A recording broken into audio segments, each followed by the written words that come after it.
Big boss Sohel. Big boss daily చూసే audience కు సోహెల్ గురించి పెద్దగా పరిచయం అవసరం లేదు. రీసెంట్ గా సోహెల్ బూట్ కట్ బాలరాజ్ అనే సినిమా తీశాడు. ఆ సినిమా ఫిబ్రవరి 2 అంటే నిన్న థియేటర్ లో రిలీజ్ అయింది. ఈ సినిమాకి పాజిటివ్ రెస్పాన్స్ వచ్చినా కూడా కొన్ని సి సెంటర్స్ ఏరియాల్లో సినిమా చూడడానికి ఒకరు లేదా ఇద్దరు వెళ్లడంతో ఆ థియేటర్ లో 30 మందికి తక్కువ ఉంటే సినిమా వేయమంటూ వెళ్లిన వాళ్ళని వెనక్కి పంపించేస్తున్నారు అంటూ రీసెంట్ గా సోహెల్ మీడియా ముందుకు వచ్చి మాట్లాడారు. అసలు కథ ఏంటంటే కావలి, తిరుపతి అలాంటి ఏరియాల్లో సినిమా చూడడానికి 30 మంది కూడా వెళ్లట్లేదని, తన సినిమాకు పాజిటివ్ టాక్ వచ్చినా కూడా ఎవరూ సినిమా చూడట్లేదని, సినిమాని థియేటర్ కి వచ్చి చూస్తే కదా బాగుందో లేదో తెలుస్తుంది అంటూ రీసెంట్ గా మీడియా ముందు ఎమోషనల్ అయ్యారు సోహెల్. ఈ సినిమాకి Sohel one of the producer కూడా. తన నాన్నగారి రిటైర్మెంట్ అమౌంట్ తనకి బిగ్ బాస్ లో వచ్చే అమౌంట్ కలిపి ఈ సినిమాలో ఇన్వెస్ట్మెంట్ చేశారు సోహెల్. రీసెంట్ గా తన సినిమాని పబ్లిసిటీ చేసుకోవడానికి కూడా తన దగ్గర డబ్బులు లేవంటూ తను రీసెంట్ గా చేసిన ప్రీ రిలీజ్ ఈవెంట్ కూడా సుమగారు యాంకరింగ్ ఫ్రీగా చేశారంటూ, దయచేసి మా లాంటి చిన్న సినిమాల్ని ఆదరించమంటూ ఎమోషనల్ అయ్యారు.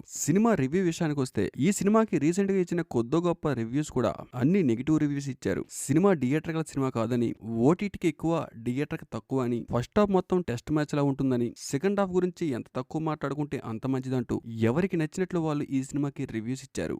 సోహెల్ కొద్దిగా టైం తీసుకొని మంచి కథలు చేస్తే బాగుంటుందని, పెద్ద హీరోస్ కే రీసెంట్ టైమ్స్ లో సినిమా బాగోలేదని టాక్ వస్తే ఎవరు థియేటర్ మొహం కూడా చూడట్లేదు. అలాంటిది చిన్న హీరోలు పరిస్థితి అంటే ఎలా ఉంటుందో వాళ్ళ ఊహకే వదిలేయాలి.